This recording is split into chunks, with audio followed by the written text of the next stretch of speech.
latencia y este va a depender del resultado de la amniocentesis.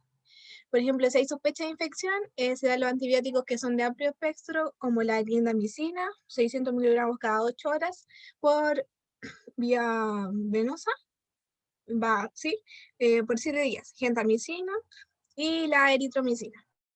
Por otro lado, si no hay sospecha de infección, se administran los antibióticos profilácticos como la ampicilina y luego la amoxicilina. Y luego la eritromicina. Bueno, y para mantener el tratamiento farmacológico es recomendable que la usuaria se quede hospitalizada durante el tratamiento.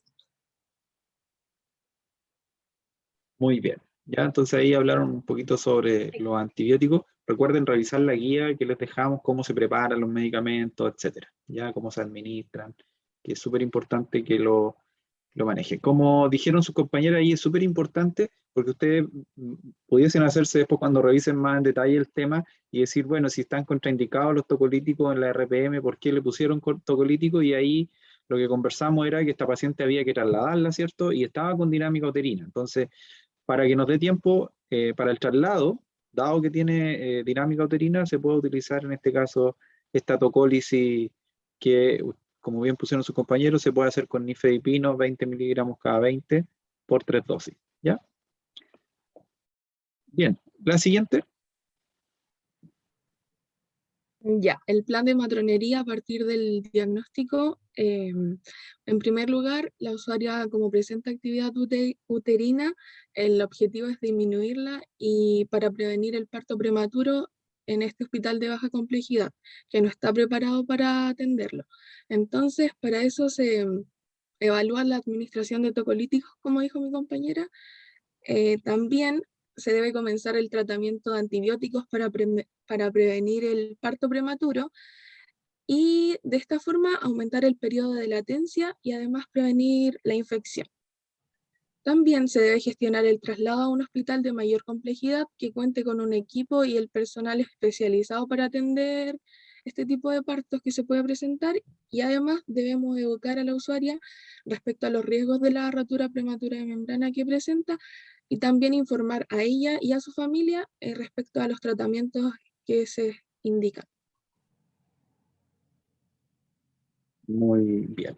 Bueno, reforzarles también lo mismo que a los grupos anteriores con respecto al plan de matronería, ¿ya? Entonces ahí tenemos que ir, ¿cierto? Una vez más a cuáles son los patrones que pueden estar alterados o que tienen potencial, ¿cierto? Una potencial alteración e intervenir sobre ellos, más que el manejo clínico o el manejo médico, ¿ya? Como por ejemplo la administración de los tocolíticos, aquí nosotros tenemos que enfocarnos a lo que como matrones nosotros podemos intervenir. Y ahí uno de los puntos importantes es que si tengo una paciente, ¿cierto?, con un riesgo de parto prematuro a las 31 semanas, es súper importante la educación y la contención que yo tengo que hacerle a la paciente, ¿ya? Porque tiene, ¿cierto?, ya la experiencia además de un parto prematuro previo, por lo tanto, una de las cosas que yo puedo intervenir es la ansiedad, ¿cierto?, y el miedo que la paciente pueda tener con respecto a este problema. Otra de las cosas importantes, ¿cierto?, en términos administrativos, como pusieron ustedes, gestionar el traslado a un hospital de mayor complejidad, dado el riesgo de parto prematuro, y que cuente con un equipo y personal especializado. ¿Quiénes creen que deberían estar en ese equipo especializado? ¿Quiénes creen que deberían estar ahí trasladando a esta paciente?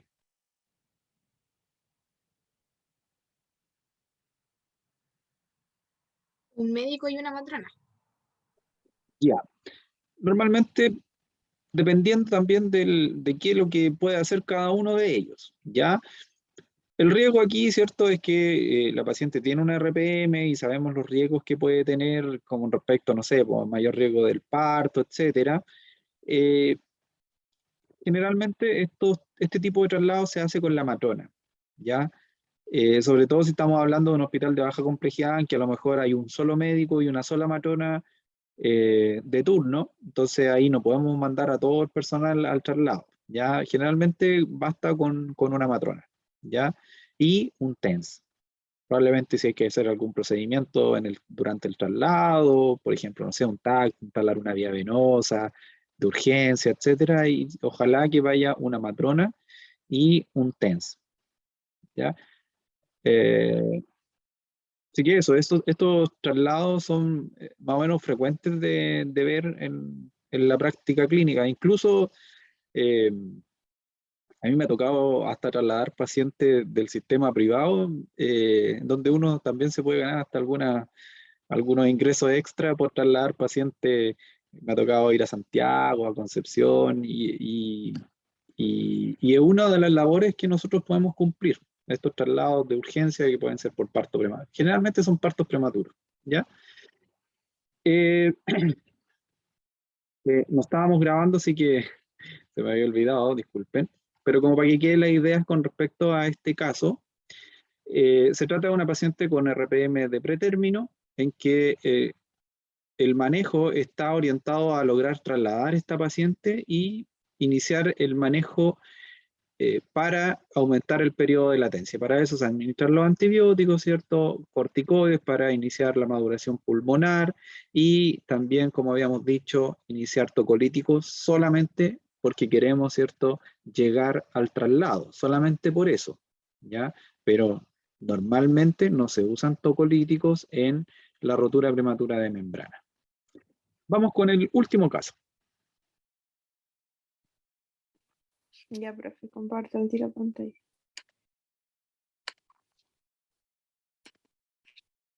¿Se ve? Sí.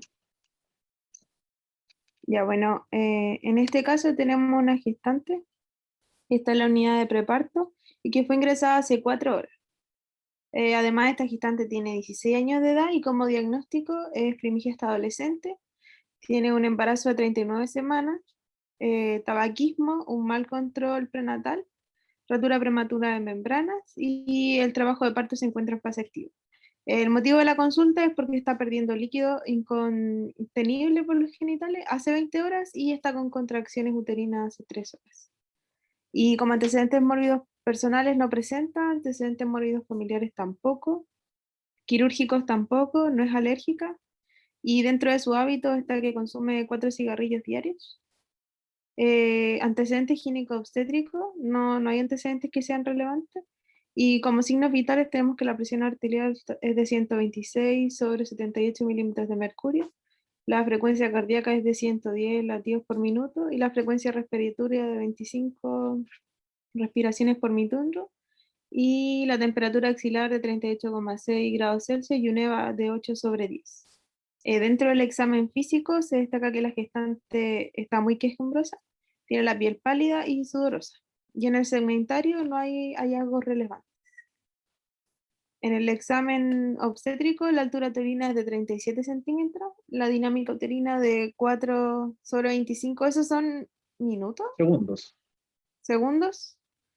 Y en los siguientes minutos.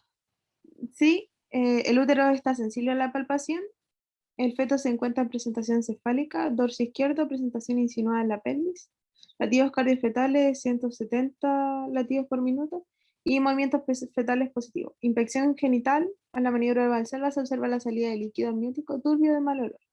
En el último tacto vaginal, que fue hace 4 horas, en la unidad de urgencia, eso no sé, ¿qué es, profe? Vulva normal, vagina normal. Ah, ya. Cuello central blando, 6 centímetros de dilatación, membrana rota, líquido amnioto claro y presentación cefálica en espinas menos 2. Dentro de las observaciones, la gestante solo presenta exámenes del ingreso a control prenatal a 19 semanas y que se encontraron dentro de los rangos normales. No asistió al resto de los controles prenatales porque fue un embarazo oculto y en la unidad de urgencia se le realizaron toma de muestras de VDRL, VIH y actualmente está con evolución espontánea al trabajo de parto sin analgesia farmacológica. Como diagnóstico obstétrico tenemos que es primigesta adolescente, tiene un embarazo de 39 semanas, está el tabaquismo y un mal control prenatal, la rotura prematura de membrana y el trabajo de parto que se encuentra en fase activa. Y nosotras, el diagnóstico obstétrico según nosotras es una coriamnionitis. Eso debido a que presenta una temperatura axilar de 38,6 grados Celsius, o sea, está con fiebre. Existe taquicardia tanto materna como fetal. El líquido amniótico se encuentra turbio y de mal olor y hay dolor a la palpación uterina. Y también tenemos riesgos psicosociales, ya que no se controló, es adolescente por lo que tenía un embarazo oculto y no hubo un buen control prenatal. Entonces, ahí al diagnóstico le podemos agregar, entonces, además de la corioamnionitis, que como bien dijeron sus compañeras, cumple los criterios para realizar este diagnóstico, podemos agregarle riesgo psicosocial, ¿ya? Dado que esta paciente, como dijeron ustedes, una paciente que no se adhirió de partida, ingresó tardíamente al control prenatal, a las 19 semanas. Segundo, no tuvo buena adherencia al control prenatal. Además, tiene un embarazo oculto, ¿ya? Fuma. Entonces, probablemente, detrás de toda esta historia, ¿cierto?, hayan riesgos psicosociales mayores. Ya aquí solamente lo vemos como desde fuera, pero si uno investigara más en este tipo de casos, generalmente está asociado, ¿cierto?, a riesgos psicosociales, una paciente además de 16 años. Así que también uno lo puede agregar como un diagnóstico en el diagnóstico obstétrico, ¿ya? Reforzar al resto de los grupos cuáles son los criterios para diagnosticar una corioamnionitis clínica. Fiebre materna sobre 38 grados asociado a leucocitosis, taquicardia materna y fetal, líquido amniótico o flujo genital de mal olor o purulento, palpación dolorosa, palpación uterina dolorosa, ¿ya? Entonces esos son los criterios de Gibbs que se llaman, ¿ya? Entonces, fiebre acompañado de dos de los siguientes que nombramos recién, ¿ya? Taquicardia, flujo, dolor a la palpación, etc. Vamos con la siguiente. Ya. Dentro de los exámenes de laboratorio tenemos el perfil hematológico, porque hay que ver los glóbulos blancos y en caso de ser mayor a 15.000, se dice que es una corioamnionitis. Un PCR para descartar que sea una infección, porque si hay inflamación significa que hay infección. Un urocultivo para descartar alguna infección uterina. Y un Urinario. torulado de la región vaginal y perianal para descartar que tenga SGB. Ya. Entonces, hubiese sido, ¿cierto?, interesante saber el resultado de ese examen o que lo hubiesen tomado en la APS, pero no se puede, ya dado que ella no se adhirió a los controles prenatales, pero dentro de los exámenes que nos hubiesen permitido conocer mejor el caso, está este examen de estreptococo grupo B, que se toma entre las 36 y 37 semanas de gestación, ¿ya? Les dejé también un documento ahí para que puedan leer con respecto a la infección por estreptococo grupo B. Vamos con el siguiente y último grupo.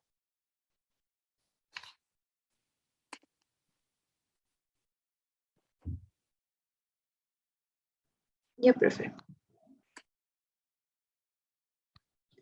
Profe, nosotros al menos agregamos dentro de los diagnósticos que era un feto GES, que era grande para la edad gestacional. Ya, dada la altura uterina, ¿cierto? Por la altura uterina, sí. Ahí está. Estaba sobre el percentil 90.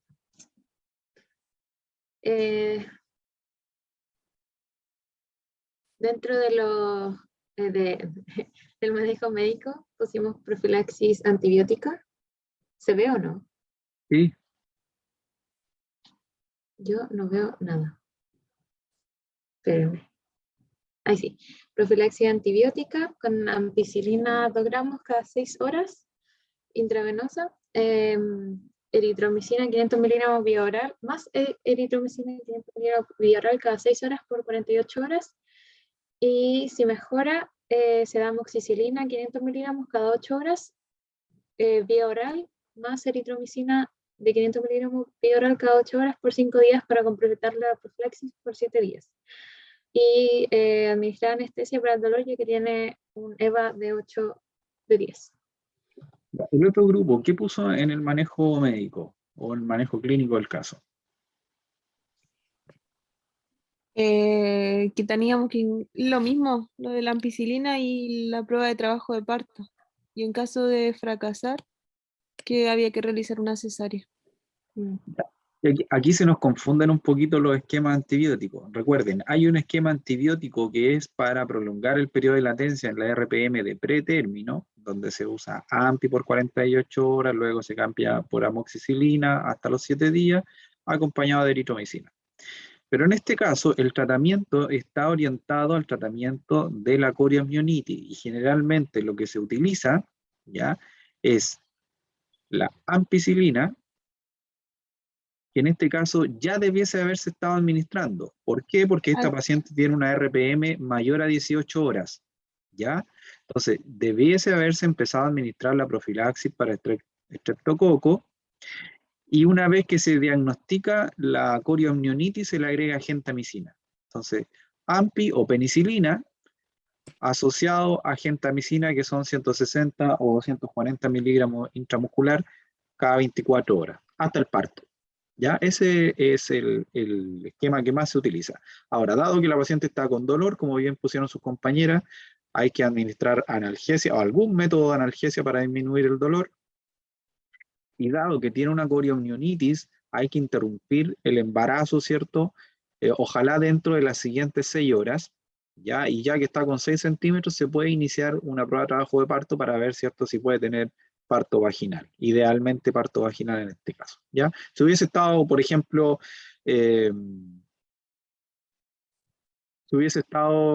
con 1 centímetro, 2 centímetros, a lo mejor la vía más expedita no iba a ser el parto vaginal y a lo mejor habría que operarla. Raquel pregunta si puede ser clindamicina en el caso de que sea alérgica la clinda. ¿Ya? Alérgica a las penicilinas. Vamos con la siguiente y la última, creo que. Sí, la atención de matronería, nosotros elaboramos 2 diagnósticos, que sería la termorregulación alterada, que sería porque tenía fiebre, 38,6, y el dolor. Para las intervenciones sería desabrigar, la regulación de la temperatura ambiental y aplicar paños fríos. Y en el dolor, contención emocional, cambios de posiciones y aplicación a terapias alternativas como música, aromaterapia, masajes, etc. Bien, súper bien. ¿Ya? Y ahí entonces lo hicimos un poquito más complejo, ya va más completo. Vamos mejorando un poquito. ¿Ya? Entonces, siempre es el diagnóstico, ¿ya? Y ahí uno, cuando hay características definitorias, uno puede poner ahí termorregulación alterada, relacionado, y ahí uno puede poner los factores de riesgo, por ejemplo, con, no sé, rotura prematura de membranas, etcétera. Y además que está evidenciado por una fiebre de 38 grados Celsius. ¿Cuál es el objetivo? Disminuir, ¿cierto?, la fiebre a, no sé, 37 grados. Las intervenciones, y ahí lo que básicamente pusieron sus compañeras era aplicar medidas físicas. Generalmente cuando, ¿cierto?, ahí dice planificar intervenciones, uno idealmente pone, no sé, a lo mejor controlar la temperatura cada 1 hora, ¿ya? Aplicar paños fríos y luego controlar la temperatura. Entonces, planificar bien la intervención, ¿ya? Así que, por lo menos, vamos mejorando un poquito con respecto al proceso de atención de matronería. ¿Alguien me habló por acá? Ah, ya. Victoria, que se le cayó el internet. Bien. Gracias por su participación. Nos atrasamos bastante. Está un poco extenso el caso clínico. Los casos clínicos les vamos a devolver, sí, estos 20 minutos, 23 minutos en el siguiente taller, ¿ya? Y por su participación, no se me desconecten, quédense por ahí para ver quiénes eran los que estaban conectados. Les vamos a dar 2 décimas, 1 décima por haber resuelto los casos clínicos y 1 décima por su buena disposición a trabajar, ¿ya?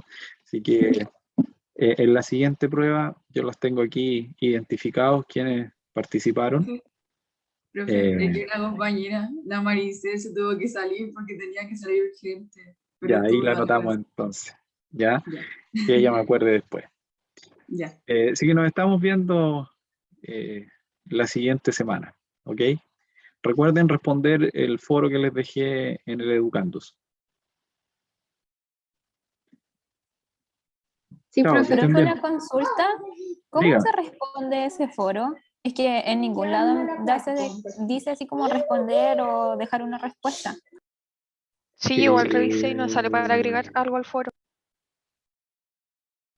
Voy a revisar porque les puse, lo configuré como que ustedes respondieran y después vieran el resto, como los aportes que ha hecho el resto de los compañeros. Pero si no resulta, le voy a poner como el foro común y corriente en que cada uno va respondiendo y los otros lo pueden ir retroalimentando. Así que voy a ver la configuración. ¿Ya? Ya, profe, gracias. Ya, profe. Chao. Ya, profe. Chao, profe.